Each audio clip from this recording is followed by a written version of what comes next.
Nah, subhanallah, beberapa lama kemudian wanita itu pulang, dan waktu wanita tadi dicek lagi sama dokternya, ternyata kankernya sudah hilang semua.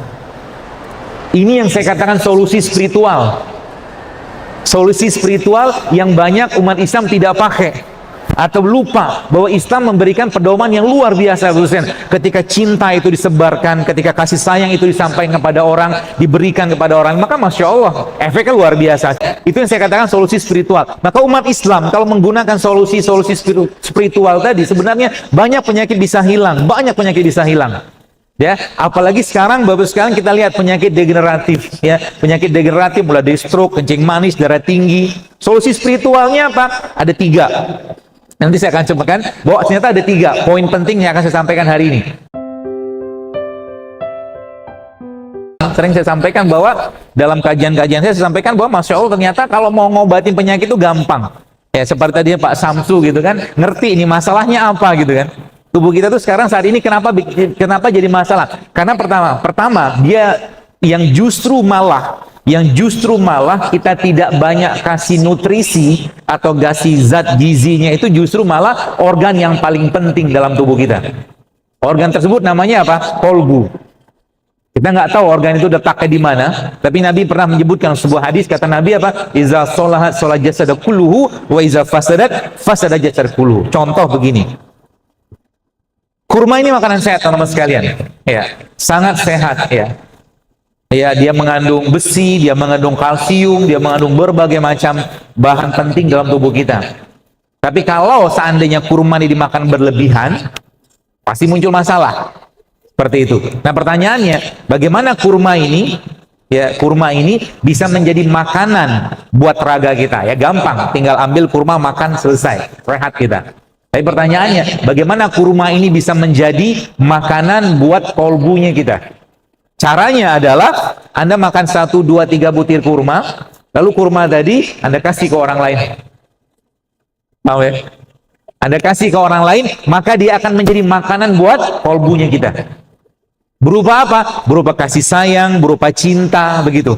Ya, jadi waktu kita memberi sesuatu kepada orang lain dalam bentuk sedekah, sebenarnya kita bukan memberi fisik, tapi kita meluapkan perasaan atau mengalirkan atau menyalurkan perasaan kita kepada mereka. Itulah yang Nabi katakan, semakin sehat kolbunya, semakin sehat raganya. Jika kolbunya bermasalah, pasti raganya akan ikut-ikutan bermasalah. Ya, dan itu bisa kita pakai sebagai salah satu bentuk pengobatan. Itu sebabnya sering saya sampaikan di berbagai kajian saya katakan, coba ketika lagi ada sakit, jangan ujuk-ujuk datang kalau misalkan nggak emergensi. Jangan langsung katakanlah datang ke rumah sakit kalau tidak darurat ya. Jangan datang langsung ke terapis, ke herbalis, ke pembekam. Jangan. Datang dulu ke Allah. Temui Allah. Berwudu dulu, sholat 2 rakaat, minta petunjuk sama Allah. Karena bisa jadi obatnya, sakitnya seseorang itu hanya mungkin dari sedekah yang berikan pada orang lain. Disebutkan dalam sebuah riwayat, kisah di Saudi Arabia, ada seorang wanita, Bapak sekalian. Wanita Saudi ini dia subhanallah kena kanker. Sudah cukup parah kankernya, dan dokter mengatakan nggak lama lagi usianya, seperti dengan teori pengobatan yang ada. Dan dalam rumah dia itu ternyata Masya Allah ada seorang wanita yang bekerja. Wanita itu orang Indonesia.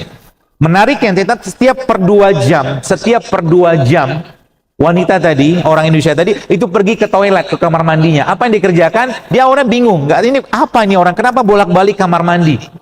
Ya, dan Masya Allah tabarakallah, akhirnya baru ketahuan bahwa wanita tadi punya anak bayi di Indonesia, dan setiap dia ke kamar mandi itu membuang asinya dia buang.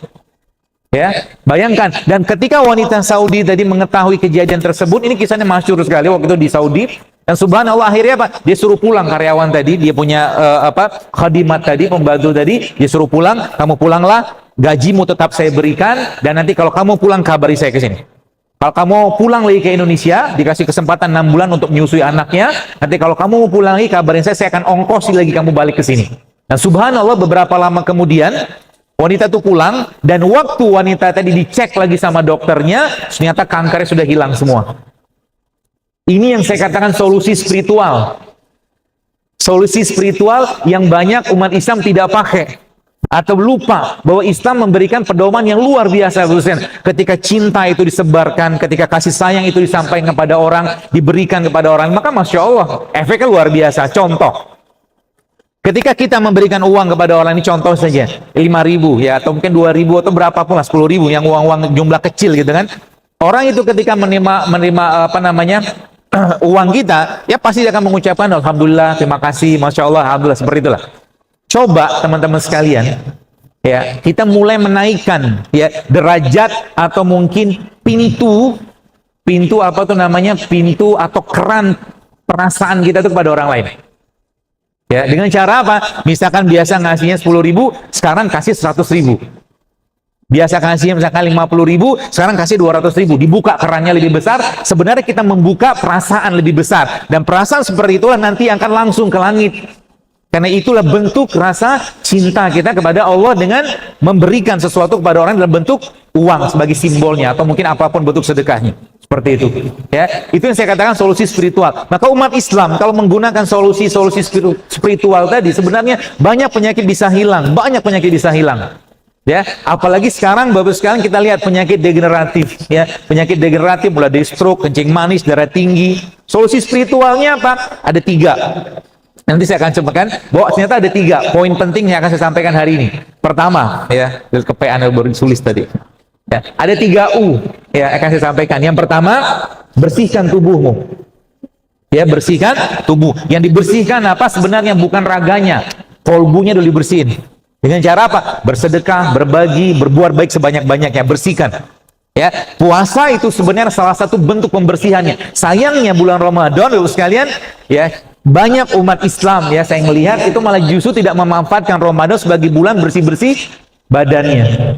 Ya, lebih sibuk berpikir buka apa, sahur apa, ketemu siapa, ya. Tapi Qur'annya lupa dibaca, sejuz pun nggak sempat. Ya, maka Ramadan kali ini saya mau menantang Anda. Berani menerima tantangan? Berani ya?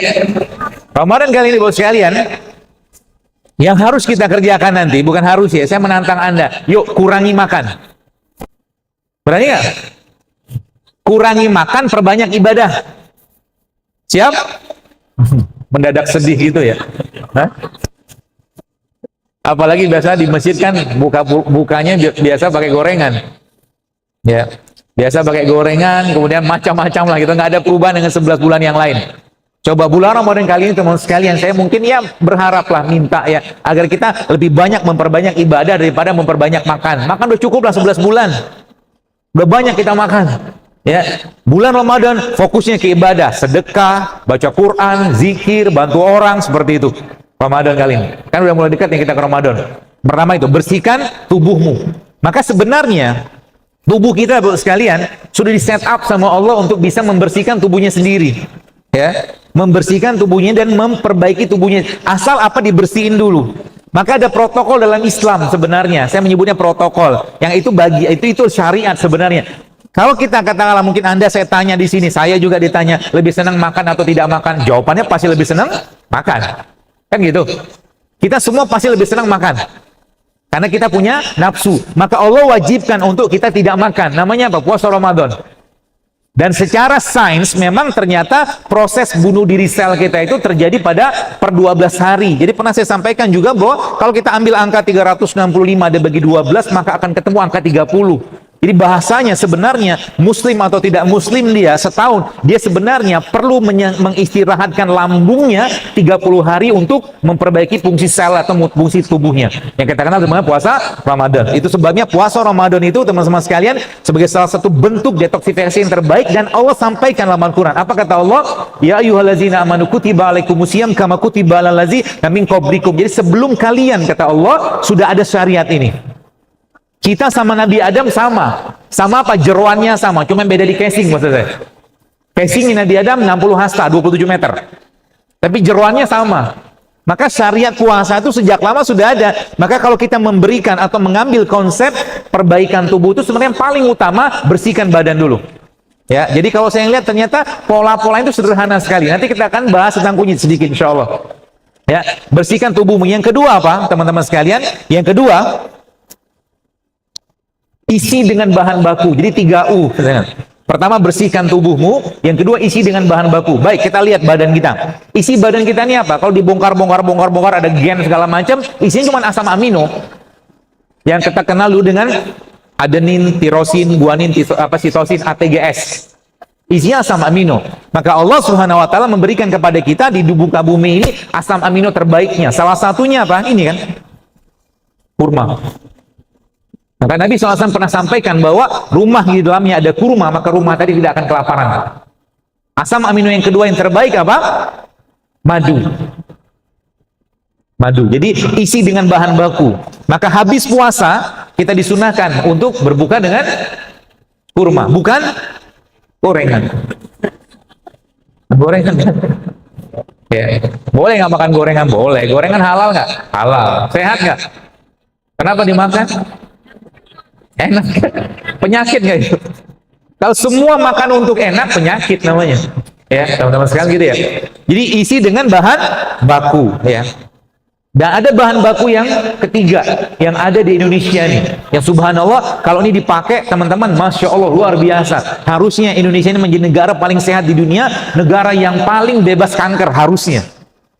Kenapa? Kita sudah punya satu bahan baku yang luar biasa. Jadi kalau kita lihat begini, misalkan begini ya, jeruk ya, atau jeruk nipis kayak begini. Lihat, kalau kita mentadaburi apa yang Allah ciptakan, kita semakin masya Allah, Rabbana ma khalaqta hadza batila. Lihat, ada apel kayak begini, meskipun impor. Apel ya. Apa persamaan mereka ini? Dua ini, sama-sama buah.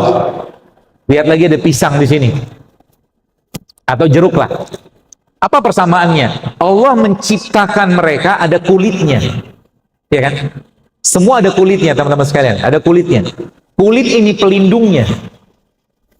Kapan waktu terbaiknya kita makan buah? Waktunya mungkin saya sampaikan pagi ya. Pagi kayak begini. Tapi saya sampaikan bahwa waktu terbaik makan buah saat buah tadi dipetik dari pohonnya. Tapi nggak punya pohon. Masalah nggak punya pohon. Kenapa? Ketika putus dari pohon tadi, apa yang terjadi? Mulailah putus saluran energi, saluran nutrisi, gizi dari pohon tadi ke buah tadi. Itu sebabnya Allah memberikan pelindungnya kepada mereka ini berupa kulit. Ketika kulit ini dibuka, teman-teman sekalian, dibiarkan beberapa menit saja, apa yang terjadi? Pasti mulai kekuningan, kecoklatan karena ketemu oksigen, kan gitu. Maka sebenarnya kalau kita sekarang kan lagi heboh-hebohan, glowing-glowingan tuh. Pakai apa berbagai macam produk-produk. Jadi sebenarnya kulit kita ini cerminan dari isi perutnya. Kalau perutnya, badannya sehat, kulitnya pasti bersinar. Syaratnya apa? Syaratnya dia harus perbanyak makan makanan yang tidak teroksidasi. Jadi kalau Anda ketemu dengan jeruk, habis dibuka langsung makan. Termasuk ada salah satu sumber, tadi saya sampaikan, ada salah satu sumber asam amino yang luar biasa baik di Indonesia, yang Allah lindungi dia dengan sangat luar biasa. Ada serabutnya, ada cangkangnya, ada dagingnya, dan di dalamnya ada air yang kita kenal sebagai air kelapa. Dan masya Allah, tabarakallahnya, kemarin saya ada kajian di Jogja, ada ibu-ibu cerita ke saya, ya masya Allah semua kuasa Allah, bukan karena kita. Dia cerita ada dia penyakit kandungan lah, saya lupa namanya apa, dokternya sarankan untuk operasi seperti kista apa infeksi apalah saya lupa. Jadi dia cerita sebelum dia mau operasi itu akhirnya dia mengkonsumsi air kelapa yang muda itu, kemudian dia blender sama ini kunyit. Ya, diambil kunyit, dipotong dan dia tambahkan lagi dengan kurma. Masya Allah, tabarakallah, teman-teman sekalian, apa yang terjadi? Tiba-tiba dari kemaluannya keluar gumpalan darah yang ya kayak klot gitu loh. Seperti itu. Modal itu doang. Kenapa? Coba lihat, kita belajar kunyit sekarang. Apa yang dilihat dari kunyit? Bentuknya kayak apa? Kalau kita potong, kalau teman-teman melihat ya, kalau kunyit nanti coba dibuka gitu, ini agak gedean. Kunyit ini kan Allah menciptakannya seperti apa? Kayak seperti pembuluh darah. Ya kan? Kalau pembuluh darah dipotong, kenampang dibuka, maka pembuluh kayak begini. Maka sebenarnya tanda-tanda kebesaran Allah dari produk-produk ciptaan udah sangat jelas. Maka kunyit ini teman-teman sekalian menjadi salah satu pembersih darah kan. Tapi kita punya satu sumber lagi nih, saya mau kasih aja resepnya nih. Ya, ini teman-teman bisa pakai, terutama yang sudah banyak masalah di badannya. Ya, nanti Anda ambil kunyit, potong aja kunyit kayak begini, lalu Anda blender sama, jadi kan gini, kalau kita lihat darah itu kan di dalamnya mengalir, jadi pembuluh darah dalamnya kan mengalir tuh, darahnya. Ya. Isinya apa? Beri dia pesan terbaik dari Allah melalui produk ciptaan Allah yang terbaik, salah satunya adalah habatus sauda. Ini nanti kunyit Anda ambil, ya kupas gitu kan, lalu teman-teman blender, ambil mungkin kunyit mungkin 1 ruas kayak beginilah, 1-2 ruas lah, 1 ruas cukup atau 1,5 ruas. Nanti Anda ambil mungkin 1 sendok makan atau 1/2 sendok makan habatus sauda bubuk, ya habatus sauda bubuk, lalu blender mereka tadi dengan kurma. Dicoba, kapan waktu terbaiknya dimakan atau diminum? Malam, mau tidur.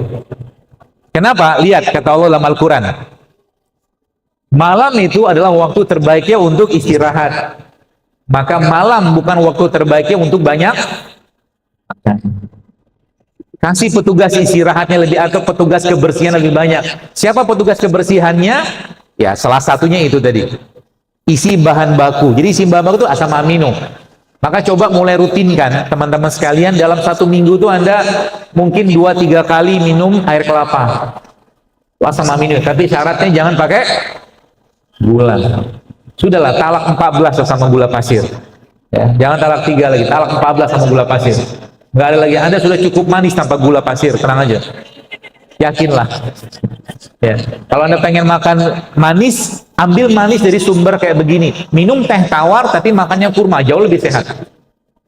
Minum kopi pahit, makannya kurma, jauh lebih sehat. Ya seperti itu.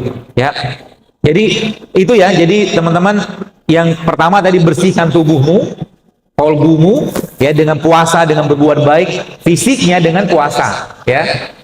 Jadi kalau kita pernah mendengar ada suatu perkataan sumut tasihu, bahwa puasa itu menyehatkan, memang benar.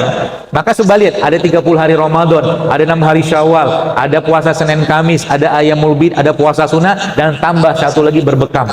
Komplit sudah. Kalau umat Islam menggunakan apalagi puasa Daud, itu lebih dahsyat lagi. Kalau kita pakai pola itu, sebenarnya mana ada kanker bisa hidup pada lingkungan orang yang berpuasa? Nggak bisa. Kanker itu muncul gara-gara apa? Ya faktor pendukungnya banyak, pencetusnya banyak. Ya salah satu pikiran. Ya, toksik yang paling buruk itu bukan toksik dari makanan, bukan toksik dari minuman, bukan toksik dari pestisida atau bahan kimia, tapi toksik dari pikiran. Paling buruk. Ya. Seperti itu. Jadi yang terakhir apa? Yang terakhir, pertahankan dengan produk ciptaan Rohmu. Yang pertama, bersihkan tubuhmu dengan puasa, ya. Yang kedua, dengan berbuat baik. Yang kedua apa? Isi dengan bahan baku kita tadi apa? Asam amino. Ya, ini sebenarnya kan kurma asam amino, madu asam amino, teman-teman sekalian. Yang ketiga, ya, pertahankan dengan produk ciptaan Rohmu. Poin pentingnya. Jadi nanti Anda maintain kayak begitu. Jadi nanti misalkan nggak boleh makan nasi. Apakah kita melarang makan karbohidrat? Tidak. Makan karbohidrat tetap jalan. Tapi cari karbohidrat yang sehat. Contoh karbohidrat, contohnya apa yang sehat? Beras merah, beras coklat, beras hitam, atau mungkin Anda makan kentang, makan jagung, atau mungkin makan ubi, bisa. Nggak mesti makan nasi putih. Ya, Anda makan nasi putih boleh nggak? Boleh, tapi coba diubah sedikit nasi putihnya sehingga nggak berat di badan. Ya, caranya gimana? Ambil bawang merah, bawang putih, serai. Nanti kalau mau bikin nasi ala-ala saya, bawang merah, bawang putih, serai.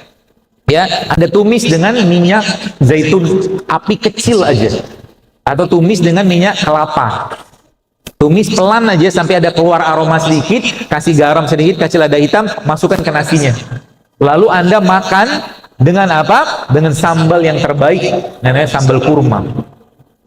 Sambal kurma itu isinya apa? Ya, bawang putih, cabai rawit, kurma sama garam.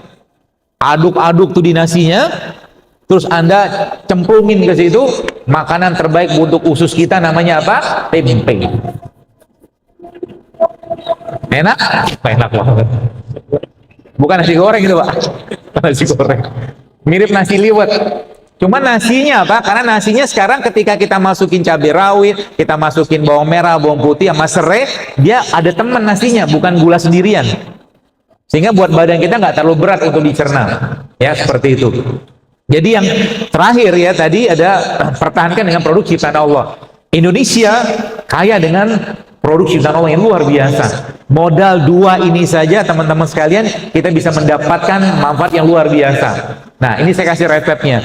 Resep di samping yang tadi yang bisa pakai tadi yang kunyit tadi, kemudian habatus sauda sama kurma, itu ada blender, ini bisa untuk promil juga resep ini. Ya, baik bapaknya, baik ibunya minum itu. Ya, buat promil juga bisa dipakai resep itu. Jadi kunyitnya mungkin kasih air panas sedikit, ambil disaring lalu di blender sama habatus sauda dan kurma. Kurma dibuang bijinya. Ya, nah yang terakhir teman-teman sekalian, Anda bisa pakai ini. Ya, resep ini isinya apa? Yang pertama jahe. Ya, jahe. Isinya yang pertama. Cara bikin nanti saya ajarkan. Jadi yang terakhir kan, pertahankan tubuhmu dengan produk ciptaan Allah. Allah tidak mungkin iseng tanda kutip menciptakan kayak begini di Indonesia, Pak Bu. Tidak mungkin. Tujuannya apa? Pasti itu tujuan. Ya.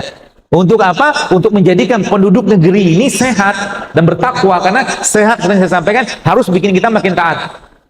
Kesehatan yang Allah berikan kepada kita harus bikin kita lebih taat. Kalau tak taat dengan kesehatan, mungkin jauh lebih baik sakit untuknya dengan Allah gugurkan dosanya. Seperti itu. Bahan pertamanya ini, jahe. Ya. Yang keduanya, kunyit. Yang ketiganya, lengkuas. Yang keempatnya, serai. Ya. Jahe, kunyit, apa tadi yang ketiga? Lengkuas, serai. Ya. Lalu itu Anda potong-potong rajang semua, kasih air panas teman-teman sekalian. Lalu Anda ambil jeruk nipis seperempatnya lah, masukin di situ. Ya. Setelah disaring ya, setelah disaring masukin di situ, dan habis disaring Anda blender lagi dia sama ini kurma. Coba diminum nanti, efeknya coba rasakan. Syaratnya apa? Jangan masukin bahan pengganggu dalam badan kita yang bikin kacau. Terutama gula-gula yang tidak sehat. Contohnya nasi putih. Contohnya lagi apa? Tepung-tepungan. Ya. Yang ketiga apa? Gula pasir. Jangan dimasukin itu dulu. Kalau itu masuk, mereka kerjanya tidak optimal. Ya, coba mulai latihan tuh. Latihan bagaimana dalam 1 minggu ke depan, 3 hari dulu deh. Nggak makan nasi putih, nggak makan gula pasir dalam bentuk apapun, nggak makan tepung, sama nggak makan produk yang mengandung minyak. 3 hari dulu. Meskipun saya tahu godaannya berat, baru keluar di depan pojok kulunnya bro. Latihannya sih nanti. Pojok kuliner kan. Boleh nggak makan begitu? Ya boleh, nggak ada yang melarang ya. Tapi coba ciptakan dulu kebiasaan sehatnya. Ini sayur jarang, buah jarang, puasa jarang, air putih jarang, olahraga jarang. Gitu kok jalur sehat. Kalau bahasa Jawanya gitu. Gitu kok minta sehat. Ya. Artinya apa? Kalau itu mau diperbaiki teman-teman sekalian, benerin dulu badannya, bersihin dulu. Sehingga apa? Mereka ini sebenarnya ketika masuk ke badan kita, mereka sudah ada teman di dalam, reseptornya gitu loh.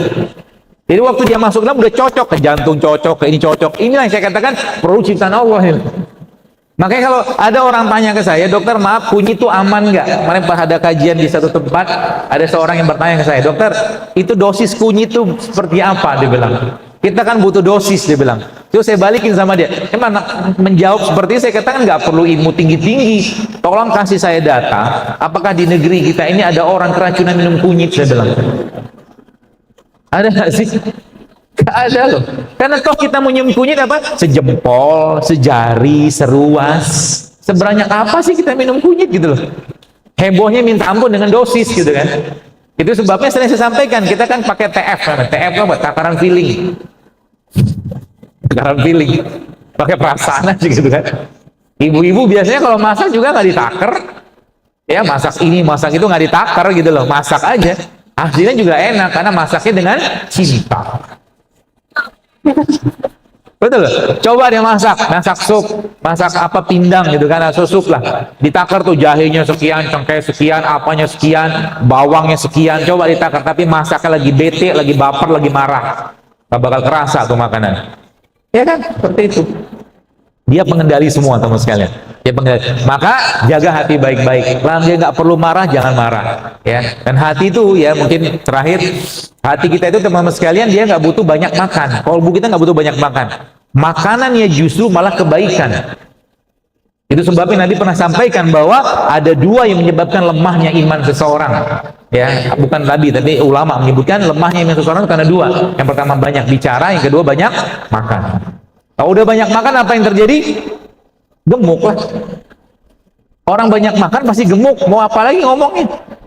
Ya, makan terus. Apalagi makan di waktu-waktu yang berat tubuh kita untuk mencerna. Contoh malam. Coba malam ini kan sekarang jam 5 nih. Ya, latihan gak usah makan malam. Siap nggak? Siap? Gak apa-apa kalau nggak siap. Latihan dulu.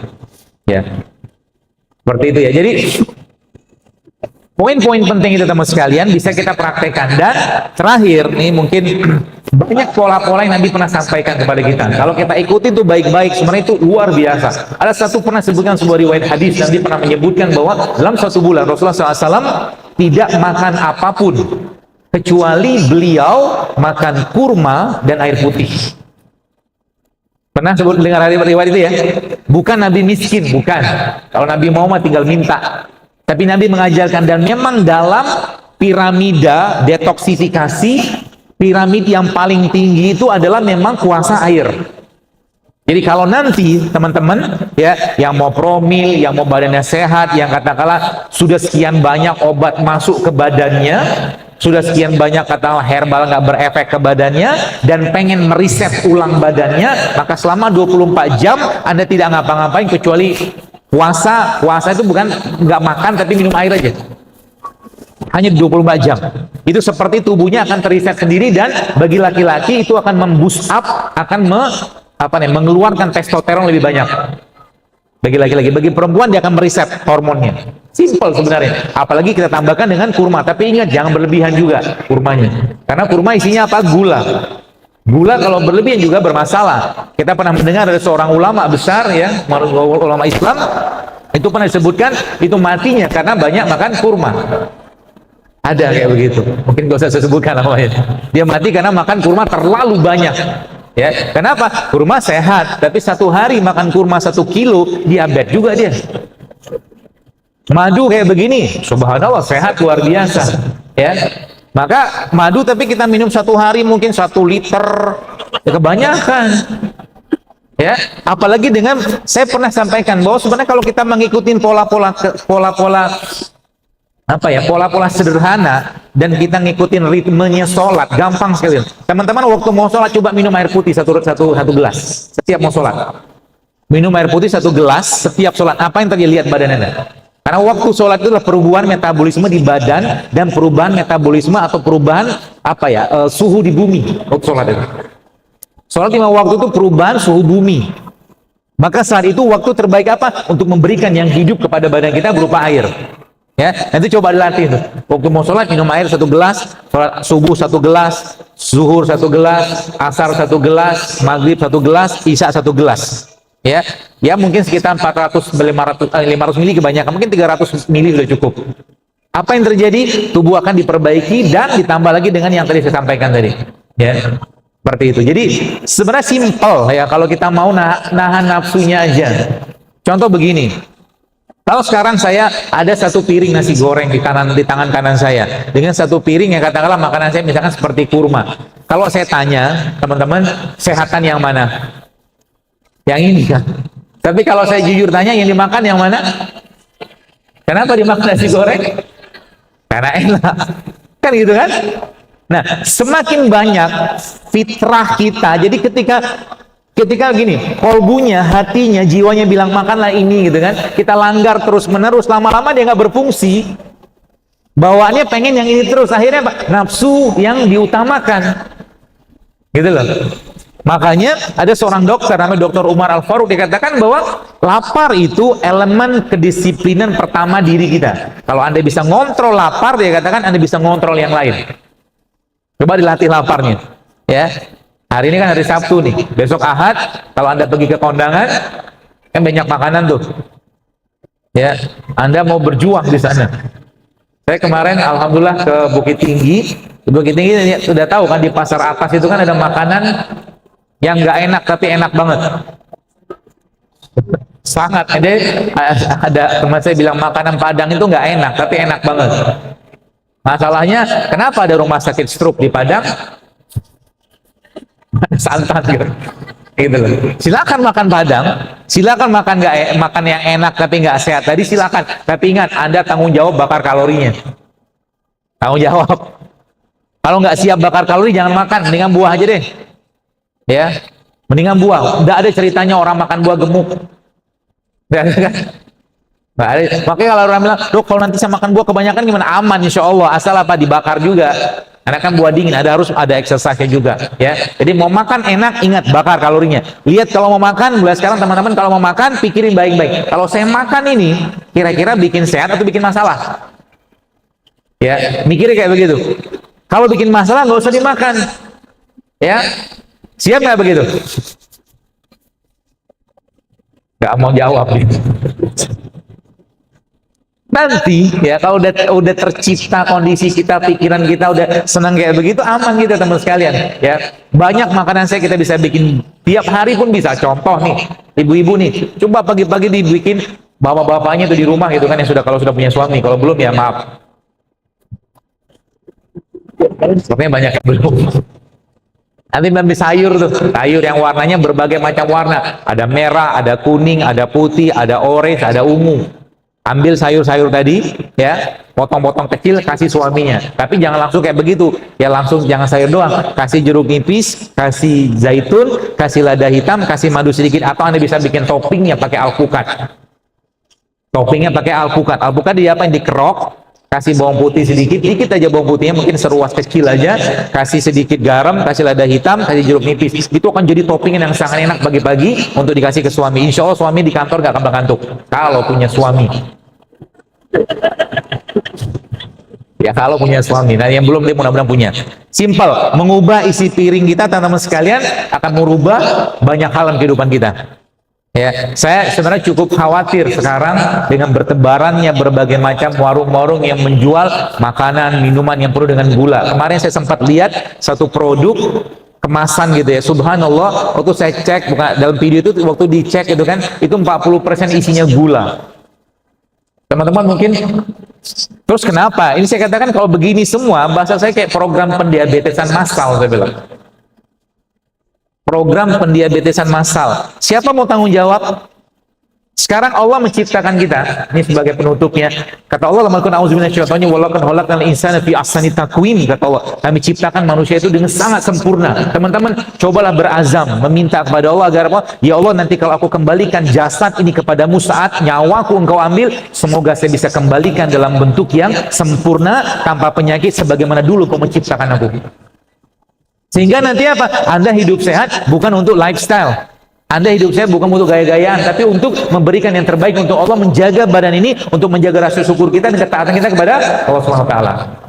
Yang masih banyak sakit-sakitan, coba ikutin pola-pola Nabi itu. Sudah banyak kali postingan-postingan saya katakan subhanallah. Ada seorang ibu kemarin cerita ke saya, dia sejak Ramadan, Syawal tahun kemarin, Lebaran tahun kemarin, beliau itu kena tiroid. Dan apa yang terjadi teman sekalian? Yang terjadi dia mungkin baca postingan saya, akhirnya dia mencoba minum itu kunyit, serai sama jeruk nipis. Bermodalkan itu, dia mau ngobatin tiroidnya. Tapi masya Allah kemarin dia ngabarin saya, sempat saya posting itu dia kabarin saya, tapi subhanallah apa? Akhirnya gara-gara itu asbab dari situ malah justru Allah kasih dia hamil. Dan yang menarik lagi, ibu itu sudah sejak tahun 2005 belum hamil. Artinya hampir 15 tahun Allah kasih belum anugerahkan hamil kepada beliau, cuma modal kunyit, serai sama jeruk nipis Allah berikan hamil kepada beliau. Itu banyak sekali. Kenapa? Karena badan sudah bersih. Sering saya tanyakan, apa yang dikerjakan? Udah nggak makan lagi tepung-tepungan, nasinya dia ganti dengan karbo yang sehat, gula diganti dengan karbo yang sehat juga, ke gula yang sehat, plus lagi minyak dia sudah mulai mengurangi. Simple sebenarnya, asal mau saja. Asal mau aja. Kalau nggak mau, nggak usah dipaksain. Ya, maka saya mungkin sampaikan pada teman-teman sekalian, yuk, ya, jadilah duta-duta sehat Islam. Ya, umat ini sudah terlalu banyak bebannya. Ya, sekarang urusan penyakit pun kita jauh dari agama, jauh dari tuntunan Al-Quran, jauh dari tuntunan Nabi SAW. Sehingga apa? Menjadi umat yang lemah. Ya, menjadi umat yang lemah. Apa yang terjadi bos sekalian? Lemahnya, akhirnya ujung-ujungnya karena makanan yang dimakan tidak sehat, akhirnya jiwanya pun ruhnya pun, imannya pun tidak sehat, tidak kuat. Sehingga apa? Bangun malam malas, ngaji malas, sedekahnya mau segitu-gitu aja, sholatnya dulu begitu-begitu aja. Padahal semua syariat dalam Islam menyehatkan, meskipun kita tidak mengerjakannya untuk sehat, kita mengerjakannya karena ketaatan kepada Allah Subhanahu wa taala. Ya, jadi 3 pesan penting saya tadi: bersihkan tubuh kita, bersihkan tubuhmu. Yang kedua, isi dengan bahan baku. Yang ketiga, pertahankan dengan produk ciptaan rohmu. Simple banget. Nanti apa yang terjadi? Mensnya akan mulai benar. Yang bapak-bapak mungkin yang biasa ngantukan di kantor, misalkan, atau mungkin lagi kerja, mulai hilang ngantuknya, malah justru fitnya luar biasa. Apalagi tadi pakai pola-pola puasa seperti water fasting tadi, atau Anda mulai menjangkakan waktu makannya. Ya, menjangkakan waktu makannya. Misalkan nih, ya, contoh misalkan Anda puasa, misalkan puasa jam 4 kita sahur, ya. Jam 4 kita sahur, nanti berbukanya jam 6, berarti sudah 14 jam itu kita tidak makan, ya. Nanti setelah jam 6 itu Anda makan atau berbuka tadi, naikin lagi sampai ke 18 jam. Jadi Anda tidak makan kecuali berbuka saja, naikin, jadi makannya malam. Itu juga bisa dipakai. Saya beberapa pola-pola saya pakai, sehingga apa? Tubuhnya akhirnya menggunakan bahan baku atau bahan bakar cadangan yang berupa apa? Berupa lemak. Ya, berupa lemak. Jadi kalau lemak itu udah dipakai, tubuhnya akan sangat powerful, teman-teman sekalian. Ya, maka makan jangan sering-sering, tapi sekali makan berkualitas, itu cukup sebenarnya. Sisanya isi dengan bahan bakunya, dengan asam amino, ya, dengan serat, dengan vitamin, dengan mineral. Ya, maka sebabnya kalau kita lihat, ya, terakhir mungkin jam berapa ya? Hah? Sampai malam.